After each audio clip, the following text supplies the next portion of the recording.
আপনি কার মিছিলে আসছেন? বিপুল ভাই। বিপুল ভাই? কোন নিপুল না জানি কি নাম, নামটাই। সামাজিক যোগাযোগ মাধ্যমে বেশ আলোচিত ভিডিও এটি। ডাকসুর সাবেক ভিপি নুরুল হক নুরুর সমাবেশে এসেছেন এই নারী, অথচ তিনি সঠিকভাবে নামটাও বলতে পারেননি নুরুর। পিপিনুল। পিপিনুর না তো? তাই? নাম বলতে পারেন না? ছবি দেখান, ছবি দেখান। এই যে। শুধু নুরুর সমাবেশেই না, নেতাকে না চিনেই তার রাজনৈতিক কর্মসূচিতে যোগ দেবার এই ঘটনা বাংলাদেশের রাজনীতিতে অনেকটাই স্থায়ী চিত্র। সাধারণত নেতাদের আদর্শে উজ্জীবিত হয়ে এবং জনমনের আকাঙ্ক্ষা বাস্তবায়নের দাবিতেই রাজনৈতিক সভা, সমাবেশ কিংবা যে কোনো কর্মসূচিতে যোগ দেওয়ার কথা ভক্ত, অনুসারী অথবা কর্মীদের। তবে বাংলাদেশের রাজনীতিতে আদর্শের বাইরে ব্যক্তিগত লাভ ক্ষতির হিসেব মেলানোটাই যেন কখনো কখনো সবচেয়ে বড়। তার প্রমাণ এসব ভিডিও।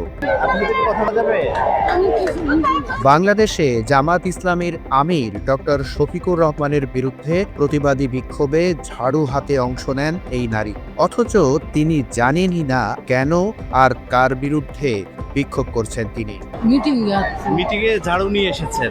আমি দিল হাতে বাবা, হাতে দিছে। আপনি কিছু জানেন না? না বাবা না। সামাজিক যোগাযোগ মাধ্যমে ছড়িয়ে পড়া আরেক ভিডিওতে দেখা যাচ্ছে অন্য আরেকজন নারী তারেক রহমানের সমাবেশে যোগ দিয়ে বলছেন জিয়াউর রহমানের সমাবেশে এসেছেন। জিয়াউর রহমানরা দেখতাম, জিয়াউর রহমান আইতো না। একইভাবে রাজধানীর বীরপুর থেকে কলাবাগানে সাবেক উপদেষ্টা আসিফ মাহমুদ সজীব ভুঁইয়ার জনসমাগমে যোগ দেন দুই নারী। তবে এই দুই নারীও জানেন না কোন নেতার কর্মসূচিতে যোগ দিয়েছেন তারা। আসিফ ভাই মিছিলে আসছে, আমরা আমাকে কইছে একজন নেতা, আবার কই আইছি আশিক ভাইয়ের জন্য আইছি। আশিক ভাইকে? এই কর্মসূচিতে কেরানীগঞ্জ থেকে যোগ দেয়া এক যুবকও জানেন না আসিফ মাহমুদের নাম। আসছি কেরানীগঞ্জ থেকে, আমরা আসছি অনেকজন, না হলে দেশের উপরে আমরা নিজেরাই। তার অনেক ভালো লাগে ভাই, লাইক করি লাইক। সামাজিক যোগাযোগ মাধ্যমেই ছড়িয়ে পড়া অন্য কয়েকটি ভিডিওতে নেতাদের নাম না জানা এসব কর্মীদের নেপথ্যের কারণ জানা গেছে।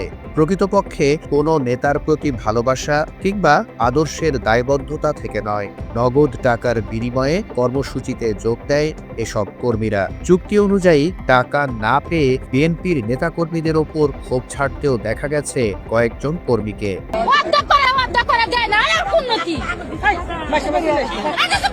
অন্যদিকে নবীনগরে বিএনপি প্রার্থীর মিছিলে যোগ দিয়ে চুক্তির টাকা না পাওয়ায় রীতিমতো বিক্ষোভে ফেটে পড়ে অসংখ্য নারী।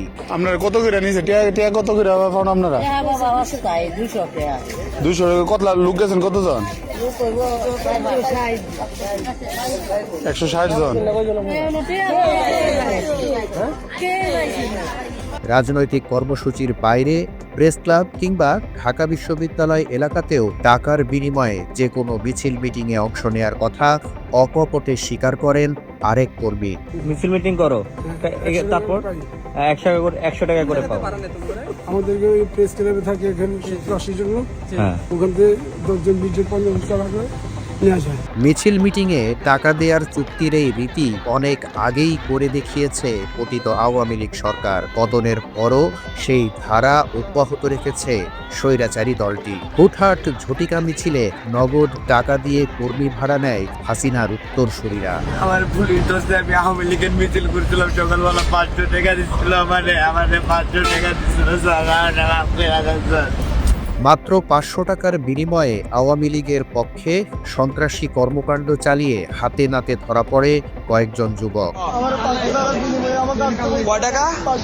স্বৈরাচারী দলটির দেখানো পথে না চলে রাজনৈতিক দলগুলোর প্রতি ন্যায়নীতি আর ইনসাফের পক্ষে কাজ করার আহ্বান সচেতন মহলের। আদর্শ দিয়ে সাধারণ মানুষদের আকৃষ্ট করলে আর ভাড়াই কর্মী আনার প্রয়োজন পড়বে না বলেও মত দেন তারা। একই সাথে অর্থ দিয়ে আদর্শ কেনাবেচার এই পথ বন্ধের দাবি সবার। Desk report, Bangla addition.